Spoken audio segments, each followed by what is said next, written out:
Our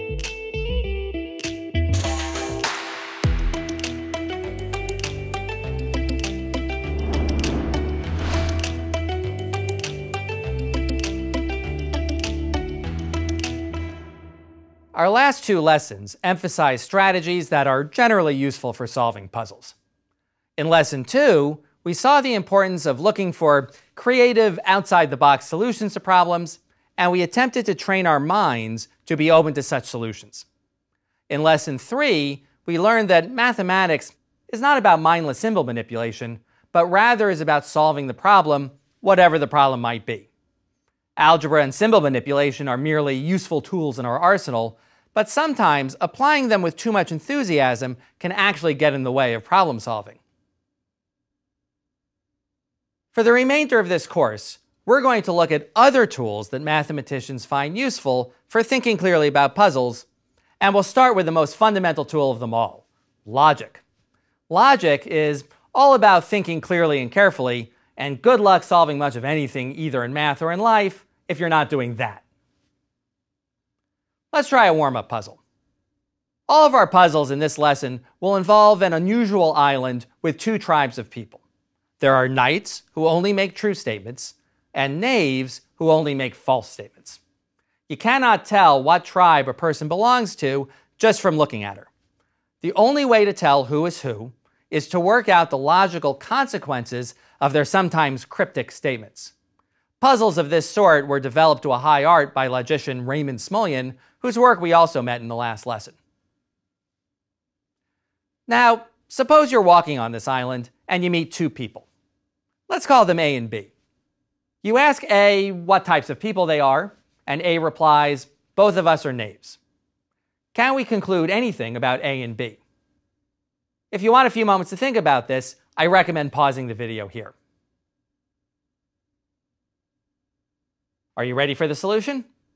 The key observation is that A cannot possibly be a knight. If A is a knight, then clearly they're not both knaves. This would be an instance of a knight making a false statement, which is against the rules. Therefore, it simply must be that A is a knave. What about B? Could he also be a knave? Well, if he were, then A's statement that both of them are knaves would turn out to be true. But then we would have an instance of a knave making a true statement, which is also against the rules. So the only way out of this trap is to assume that B is actually a knight, and the answer is that A is a knave and B is a knight. We got a lot of information out of A's simple-looking sentence. What we've just done is an exercise in pure logic. There was nothing to calculate and no symbols to manipulate. We just had to consider what followed from the statement that A made. And that's what logic is all about. It's the science of what follows from what. For example, let's assume for a moment that I never lie. If I truthfully tell you that my cat is always asleep at 4 o'clock in the afternoon, and then you look at an accurate clock and see that it really is 4 o'clock, then you conclude that my cat is asleep. If instead you see my cat walking around and plainly not asleep, then you conclude that it's not 4 o'clock. That's logic. Logic never really seems all that difficult in concrete situations. You show some mastery of the subject every time you search for your lost keys by retracing your steps. You say, I know I had my keys when I left the house, and then I visited locations X, Y, and Z, and I could only have left my keys at a location I visited, so I must have left the keys at one of X, Y, or Z. Now, of course, you never really pause to spell out the argument, and that's precisely the point. You process the basic logic of the situation so automatically that you're hardly aware you've reasoned at all. And it's not just that these conclusions seem very natural and obvious, it's that they seem fundamental in some way. Suppose a skeptic sincerely challenges your conclusion about my cat. He accepts that I never lie, but even so, he says, how do you know that it follows that my cat is asleep? You'd hardly know what to say. If it's not obvious that my cat is always asleep at 4 o'clock, and it is 4 o'clock, imply that my cat is asleep, then what could I possibly say to convince you? To what more readily understood principle could I direct your attention to make you understand the basic logic involved here? You'd probably just repeat the premises to the skeptic, speaking slowly and loudly, and then make a gesture that expressed your exasperation. Writing in 1881, the British philosopher and mathematician John Venn, whose name you'll recognize from his famous Venn diagrams, said, "It may almost be doubted whether any human being, provided he had received a good general education, was ever seriously baffled in any problem by what could strictly be called merely a logical difficulty. Do we ever fail to get at a conclusion when we have the data perfectly clearly before us, not from prejudice or oversight, but from sheer inability to see our way through a train of merely logical reasoning?" Indeed, the extreme naturalness of basic logic had already been remarked upon in antiquity. The ancient Roman philosopher Sextus Empiricus, commenting on prior work by a philosopher named Chrysippus, wrote, "Chrysippus declares that the dog makes use of basic logic when, on arriving at a spot where three ways meet, after smelling at the two roads by which the quarry did not pass, he rushes off at once by the third without stopping to smell. For the dog implicitly reasons thus: the animal went either by this road or by that, or by the other, but did not go by this or that, therefore he went the other way." Apparently, logic is so simple that even dogs understand it. But try telling that to folks who write logic textbooks. Open up such a book to a random page, and you just might see something like this. This comes from the work Principia Mathematica by Bertrand Russell and Alfred North Whitehead, whose goal was to place all of mathematics on a solid logical footing. I promise there won't be a test at the end of this, but if you're wondering what all of that means, let me show you their very next sentence. From this proposition, it will follow, when arithmetical addition has been defined, that 1 plus 1 equals 2. Even 1 plus 1 equals 2 can be made to seem very complicated if you really want to spell out every step that's involved. For our purposes, it will be sufficient to stay in the shallow end without concerning ourselves with the very deep questions worried over by philosophers and mathematicians. Logic is not so bad in specific cases, but it does get more difficult when you try to write down precise rules as to what follows from what. So let's leave that behind for now and return to the island of Knights and Knaves. Remember that knights always tell the truth and knaves always lie. So what would you make of the following situation? You meet three people this time, who we shall call A, B, and C. You ask A what type he is, but his answer is just an incoherent mumble. So you ask B to tell you what A just said. He says, A said that he was a knave. At this point, C perks up and says, "Pay no attention to B, he's lying." What can you conclude about the three people? Put me on pause and see what you come up with. So, what should we make of the dialogue between A, B, and C? Well, let's focus on what B said. He said, A said that he was a knave. Do you find that credible? I don't, and here's why. No one can claim to be a knave, since a knight who said that would be lying, and a knave who said that would be telling the truth. That means B must have been lying about what A said, and therefore B is a knave. That implies C was telling the truth when he called B a liar, so C is a knight. But that's as far as we can go, however. A might have said anything in response to our query, meaning we cannot infer whether he's a knight or a knave. Okay, here's another problem. It's basically a souped-up version of our opening puzzle.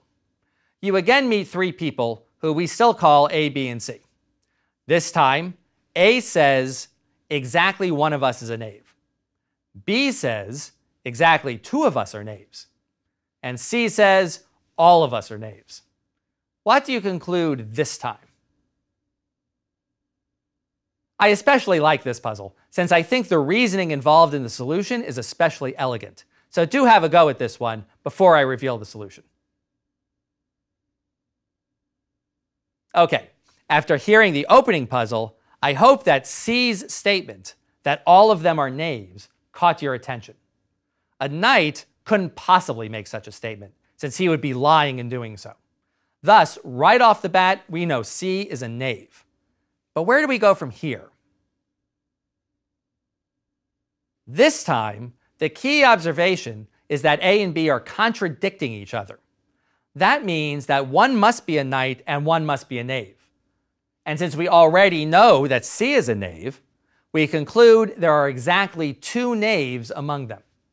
That means that B is the knight and A is a knave. Now, we want to talk a bit about logic in the abstract. In other words, rather than concern ourselves with specific assertions about how the world is, such as the earth is round, we want to be able to talk about what conclusions follow from given assumptions, regardless of the actual content of those assumptions. For that purpose, I'll use the letters P and Q to represent arbitrary statements, what philosophers would refer to as propositions. So when you hear me say P or Q in what follows, you should take those letters to represent arbitrary factual assertions. Let's pause now to think some more about logic. The word logic comes from the Greek word logos, which means word. This is an apt derivation, since logic is ultimately all about words. Now, we certainly have many different types of words. We have nouns, which we can take to represent objects, and we have verbs, which typically tell us what the nouns are doing to one another. We have adjectives to tell us more about the nouns, and we have adverbs to tell us more about the verbs. And then there are other words, whose function is to impose logical relationships among the component clauses of a complex sentence. For example, when I put the word not in front of a sentence, the role of that word is to tell me that the sentence is false. The word or has a similar function. If I say P is true or Q is true, the role of or is to tell me that at least one of P or Q is true. Words of this sort, whose role is to assert a logical relationship among parts of a sentence, are referred to as logical constants. In English, words like not, or, and if-then serve as logical constants. Let's consider the last two. When I join two clauses with and, the resulting sentence is true precisely when both clauses are true individually and false under any other circumstance. So if I say, on Tuesday, I will eat dinner and go to the movies, then I am asserting both that I will eat dinner and that I will go to the movies. If Tuesday comes and goes without me having gone to the movies, then my statement was false, regardless of whether or not I ate dinner. Let's see how this might work on the island of Knights and Knaves. This time we meet two people, A and B. A says, I am a knight and B is a knave. B replies, that's true.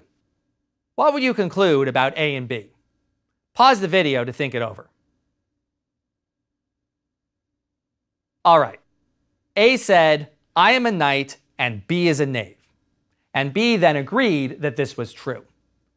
Could A be a knight under these circumstances? I don't think so. If A is a knight, then his statement must be true. Since this is an and statement, that means both parts of the sentence must be true by themselves. And that would imply that B is a knave. But if A really has spoken truthfully in this scenario, then B's statement is true as well, which is impossible if B is a knave. It must be then that A is a knave. But then his statement is false, meaning that B's statement was false as well. So A and B are both knaves in this one. Another important logical constant is if-then. Statements using this construction are referred to as conditional statements or simply as conditionals. Such statements can be a little hard to parse. If I assert, if P is true, then Q is true as well, what am I really saying? Under what circumstances should such a statement be taken to be true? One thing seems clear. If I assert, if P, then Q, and it turns out that P is true and Q is false, then the whole if-then statement should be treated as false. For example, if I say, if it rains, then we will go to the movies, and then it does rain, but we don't go to the movies, then my statement was false. Now suppose I assert if P then Q, but it turns out that P is false. What now? Well, in normal conversation, we would probably just say the statement is neither true nor false. Suppose I say, if it rains, then we'll go to the movies, but it doesn't rain. Was my statement true or false? I think we would just shrug and move on, saying that the statement was never tested. But logic won't allow that. In logic, we insist that every sentence must be either true or false, but not both at the same time. So we'll take the attitude that we only declare a sentence to be false if I've actually lied to you. If it doesn't rain, then regardless of whether or not we go to the movies, I did not lie to you, so we'll declare the sentence to be true. In other words, if the first part is false, then the whole sentence is true regardless of the truth or falsity of the second part. That takes some getting used to, since it implies that if 2 plus 2 equals 5, then the world is flat, is actually a true statement. Sometimes logic is weird. So let's review the rules. If I assert if P then Q, and P is true and Q is false, then the whole statement is false. The statement is true in any other scenario. In particular, if P is false, then we're done. The whole statement is true regardless of whether or not Q is true. Let's illustrate these ideas with some puzzles. You're once more on the island of Knights and Knaves. You come to a fork in the road, but you're not sure whether you should go left or go right to get to the city. You ask a local which way you should go. He says, if I'm a knight, then you should take the left fork to get to the city. What should you do? If you're not sure how to proceed, ask yourself carefully if a knave could have made that statement. Then ask yourself if a knight could have made that statement. If you apply the rules for conditional statements, I think you'll see there's only one possibility. Pause the video here. Okay, what do we make of the person who says, if I'm a knight, then you should take the left fork? Could a knave possibly have made that statement? Well, if the person is a knave, then he has asserted an if-then statement whose first part is false. But remember the rules we devise for conditional statements. When we say, if P then Q, and then it turns out that P is false, then the whole statement is true regardless of what we know about Q. Thus, the whole if-then statement is true in this scenario regardless of which fork leads to the city. So this would be an instance of a knave making a true statement, which is not allowed. The alternative is that the speaker is a knight. This entails that his whole statement is true. But since the first part of the if-then is true, the second part must be true as well for the whole statement to be considered true. Thus, the answer is that the speaker is a knight and that you should take the left fork. Let's try a harder puzzle involving if-then statements. This time, you attend a courtroom trial on the island of Knights and Knaves. There are two witnesses, A and B. Witness A says, if B is a knight, then the defendant is innocent. And witness B says, if A is a knave, then the defendant is innocent. Your task is to determine if the defendant is guilty. Put me on pause and give it a shot. How'd you do? We need a place to start. So let's see what happens if we assume A is a knave. In this case, his if-then statement must be false. But that's possible only when the first part is true and the second part is false. And that would imply that B really is a knight, but that the defendant is guilty. But now we have a problem. In this scenario, we have that A is a knave and B is a knight. So B's if-then statement must be true, and the first part of his statement is true. And that's possible only if the second part is true as well, which implies the defendant is innocent. Our conclusion is that if A is a knave, then the defendant must be both innocent and guilty, and that's a contradiction.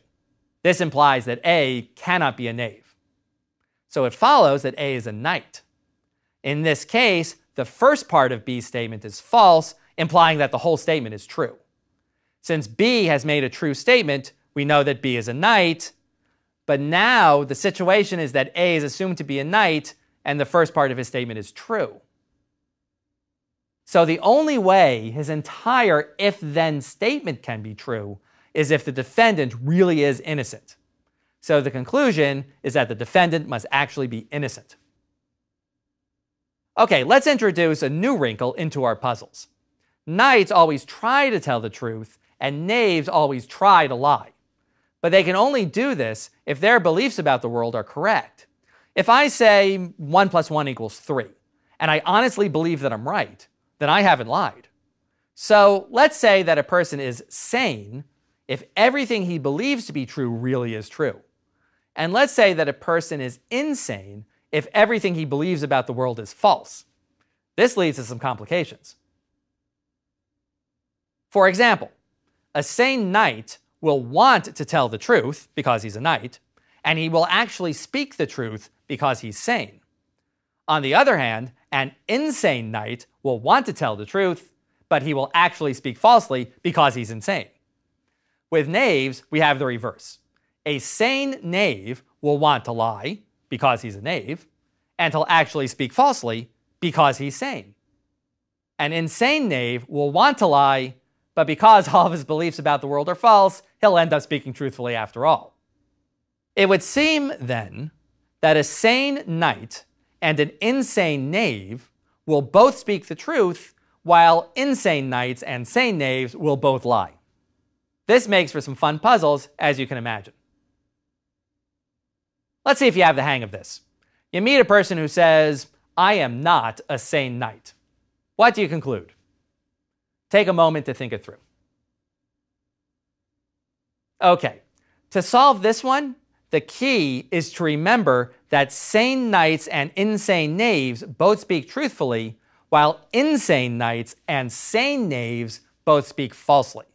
Now, what do we conclude from "I am not a sane knight"?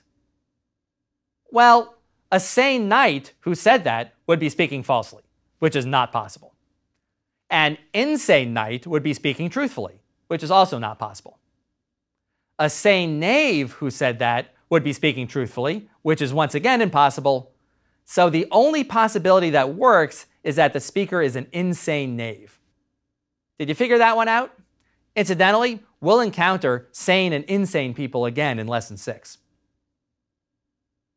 Now, perhaps there's something bothering you about these problems. In real life, no one always lies or always tells the truth. Normal people sometimes tell the truth and, let's face it, sometimes lie. So let's refer to someone who sometimes lies and sometimes tells the truth as a normal.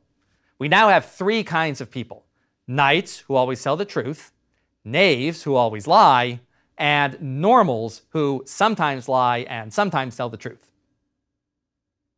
With that setup, suppose you meet 3 people, once more named A, B, and C.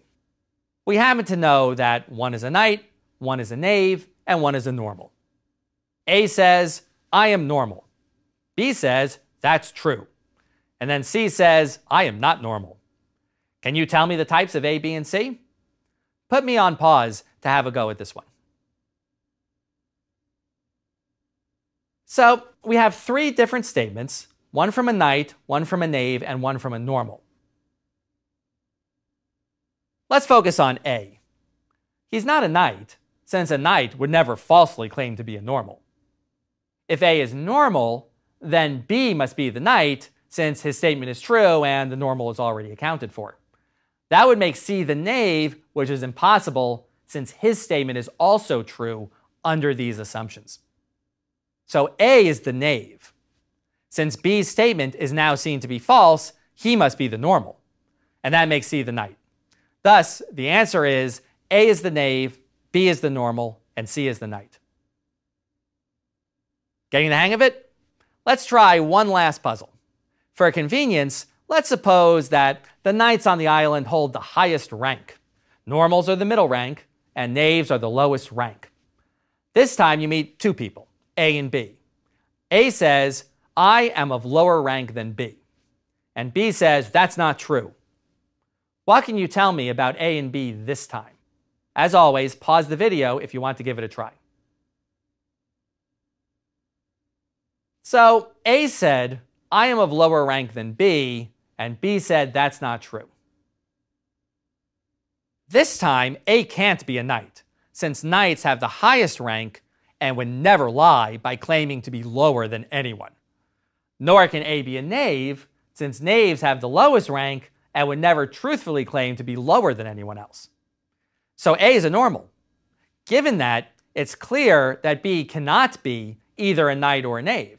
If he's a knight, then his statement is false, and if he's a knave, then his statement is true. So it must be that A and B are both normal. And with that, we've reached the end of this lesson. I hope you enjoyed this first foray into the world of logic, and that you've enjoyed getting to know the residents of the island of Knights and Knaves. We'll have much more to say about logic in the lessons to come. See you next time.